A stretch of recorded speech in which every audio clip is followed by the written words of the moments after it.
আসসালামু আলাইকুম। আজকে আমি এই যে বালে মাছ দিয়ে ধনিয়া পাতা দিয়ে পেঁয়াজ রসুন ঝাল দিয়ে মাখিয়ে ঝুঁকিয়ে রান্না করব।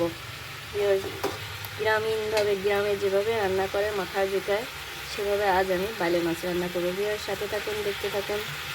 ভিউয়ার্স এই যে আমি পেঁয়াজ দিয়ে নিচ্ছি, তার সাথে কাঁচা ঝালও দিচ্ছি, দিয়ে লবণ হলুদ দিয়ে মাখাবো আগের দিনের মতো করে।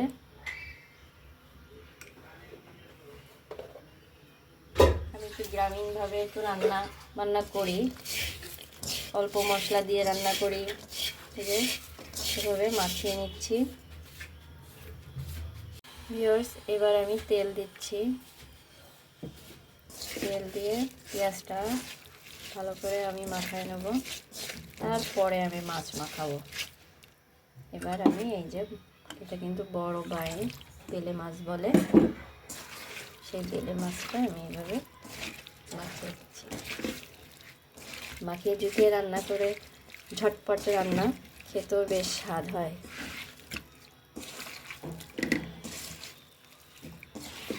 এর মধ্যে আমি একটু শাকও দিব, ধনে পাতা। এবার আমি আবার তেল দেব, আর মাছের তেল দিয়ে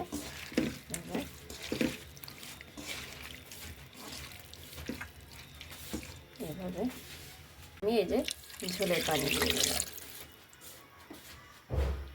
দিয়ে এইভাবে করে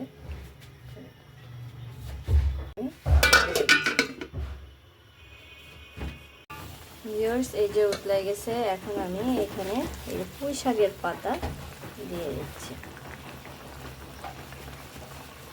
তার সাথে আমি এই যে ধনে পাতা এখন দিচ্ছি, আবার নামানোর কিছুক্ষণ আগে আবার দেব।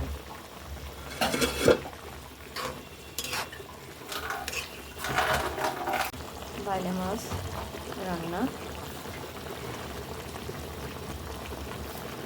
আমি আবার ঢেকে দিলাম। ভিউয়ার্স এই দেখুন বেলে মাছ রান্না। এখন আমি এই যে নামানোর কিছুক্ষণ আগে এই যে ধনে পাতা দিয়ে নিচ্ছি।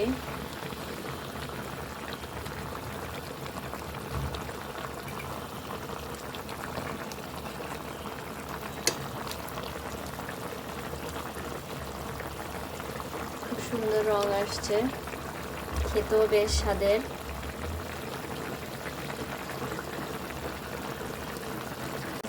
ভিউয়ার্স এই যে আমার বেলে মাছ রান্না হয়েছে, একটু পরে আমি এটা পরিবেশনের জন্য নামাবো। দেখুন হয়ে গেছে। ভিউয়ার্স এই দেখুন এই যে এখন আমি এটা নামাচ্ছি। এই তৈরি হয়ে গেল আমার বেলে মাছ রান্না। ভিউয়ার্স আমার এই রান্নাটা যদি আপনাদের ভালো লেগে থাকে সাবস্ক্রাইব করে দিবেন, লাইক দিবেন, শেয়ার করবেন। ধন্যবাদ সবাইকে।